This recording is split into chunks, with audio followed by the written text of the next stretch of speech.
Although Booker T. Washington and W.e.b. Du Bois had very similar end goals for the black community and for themselves, their concept of education and how it can be used as a tool for equality are very different.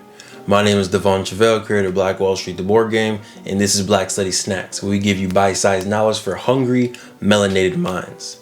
Let's get snacking. Black habits, this black medicine, everything black. So for Booker T. Washington, he really zoomed in on three key things. One is the craft skills, right? Developing some trade skill.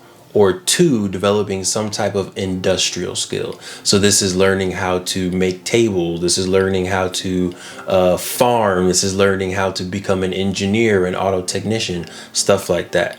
He also had a third thing that he really wanted to teach, and that was certain virtues. And these virtues were patience, enterprise, and thrift or budgeting. So in his, Tuskegee Normal Institute or Tuskegee University, these are things that he was really trying to hammer down and teach all of his students. One, the importance of having a trade, because in Booker T. Washington's mind, if you had a trade, you were able to create a business. If you were able to create a business, you then had a need in society. If you had a need in society, then eventually, as you get white customers, black customers, Asian customers, Hispanic customers, all those demographics weren't necessarily on Booker T. Washington's mind, but I'm folding them in now for a 2021 edition.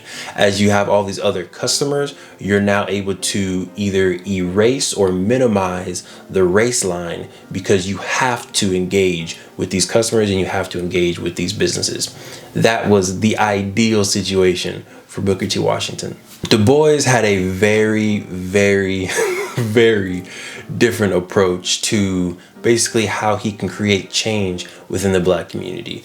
In Du Bois's mind, economic power without political power is no power at all, right? Because if you have a business, if you're able to own a house, but you have no right to vote, you have no right to create policies, then at any time your economic power can be stripped away from you and disenfranchised from you. So for W.e.b. Du Bois, he really focused on one, higher education through his talented 10th essay, basically saying that the top 10% of the African American population would go off to higher education, would get well trained, get well versed, and be able to then go back to the community and become teachers and really lead that community. So in that sense, he was kind of saying, Booker T. Washington was right. We don't all need to go off to higher education. We don't all need to go off to Harvard, but some of us should go off and get that education. That way they can come back and teach the others. He also truly believed that in order to create systematic change, we need to either protest or become agitators.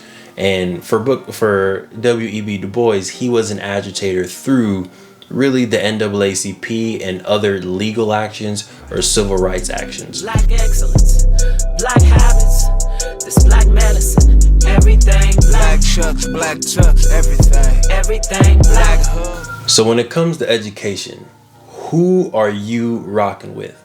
Are you on Team Washington and you feel like the black community should really focus on tangible skills that we can use, tangible trades that can then be translated into businesses?